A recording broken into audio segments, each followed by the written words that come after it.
Chapter 65. Father and sons fought fiercely, sweeping away all opposition.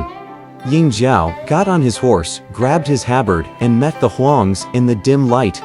Huang Feihu, you'll meet your death tonight. We're here under orders. Huang Feihu replied. As Ying Jiao battled with the Huangs, Deng Zhougong, Tai Luan, Deng Xiu, Song Yanhong, and Zhao Sheng stormed into the left camp, and Nangong Kuo, Xing Jia, Xingmian, Tai Dian, and Hong Yao attacked the right camp. They met vigorous resistance from Li Jin and Zhang Shan, respectively. Nijia and Yang Jian rushed into the central camp to help Huang Feihu. Nijia's lance brushed close to Ying Jiao, and Yang Jian's cutlass missed his head by only inches.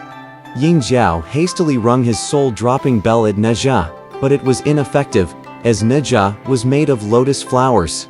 He then cast up the heaven-overturning stamp to hurt Yang Jian, but that was ineffective too, as Yang Jian could transform himself. Ying Jiao became flustered. Nijia cast up his gold brick, hitting the soul-dropping bell so hard that red sparks flew in all directions. Ying Jiao became greatly alarmed. By this time, Nangong Kuo had finished off Li Jin. Zhang Shan was burned in the face when Song Yanhong spat fire at him, and Deng Zhougong struck him dead. Though Ying Jiao had 3 heads and 6 arms, he could not withstand the combined attack from the Zhou generals. He was surrounded by swords, lances, and cutlasses on all sides.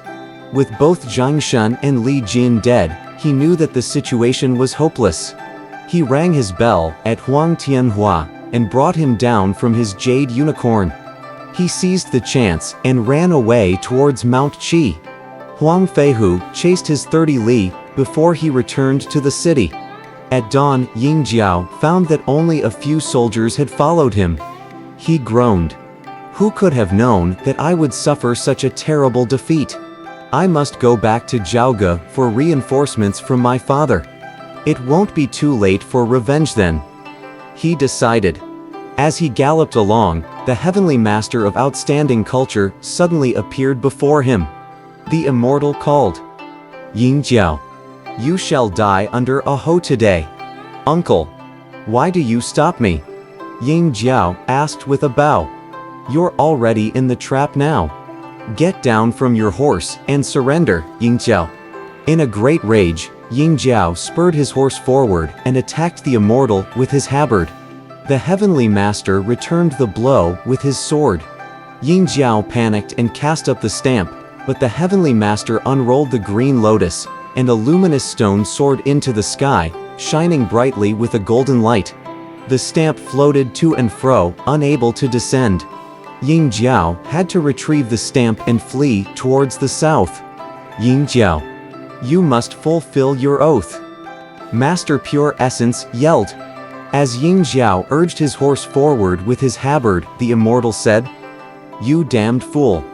You 2 brothers will meet the same fate. It is destined by heaven. As Master Pure Essence parried with his sword, Ying Jiao cast the stamp into the air. The immortal instantly unrolled his soaring flame, and the stamp could only turn over and over in the air. As before, Ying Jiao had to take the stamp back, and this time he fled toward the center. Your master's waiting for you with 100 hoes, Ying Jiao. Burning Lamp shouted. Ying Jiao was filled with fear. Master, I've never offended you. Why do you attack me from every side? You damned fool. You swore an oath to heaven. How can you avoid disaster? Ying Jiao was destined to be a fierce god. Enraged by the immortal, he attacked with all his might. Burning Lamp met the assault with his sword. After 3 rounds, Ying Jiao threw up the stamp, but Burning Lamp unrolled the yellow apricot. Thousands of golden lotus flowers soared into the air, preventing the stamp from descending. Fearing that he would lose his weapon, Ying Jiao quickly retrieved it and took a glance to the west. He was enraged to see Jiang Ziya waiting there under dragon and phoenix banners. My enemy's right there. I can't let him get away, he thought, urging his horse forward. Jiang Ziya, here I come. When he saw the creature with 3 heads and 6 arms rushing toward them carrying a halberd, King Wu shrieked, "Horrible! Horrible! It'll frighten me to death." "Don't worry, Your Highness. That's the Crown Prince, Ying Jiao," Jiang Ziya explained. "The Crown Prince. I must get down from my horse and bow before him." King Wu said, "No, you can't do that. We're enemies. I'll deal with him."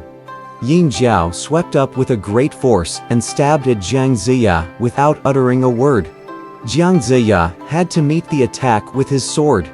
After just 1 round, Ying Jiao impatiently threw the stamp into the air. Jiang Ziya unrolled the white cloud bound, forcing the stamp to remain floating above them.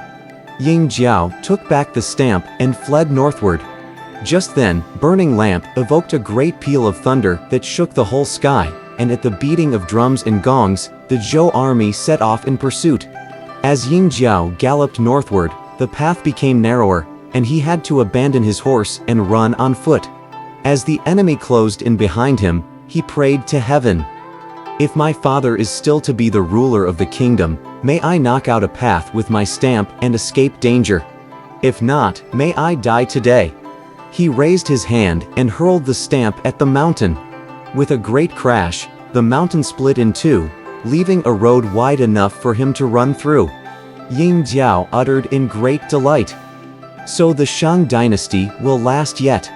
He ran as fast as he could, but with a cannon shot, the Zhou soldiers rushed up both sides of the mountain. Burning Lamp followed close behind. Surrounded on all sides, Ying Jiao knew it would be difficult to evade disaster. He mounted his dust cloud and rose up from the crevice, but the moment his head emerged above the surface of the mountain, Burning Lamp clapped his hands together and the mountain closed up.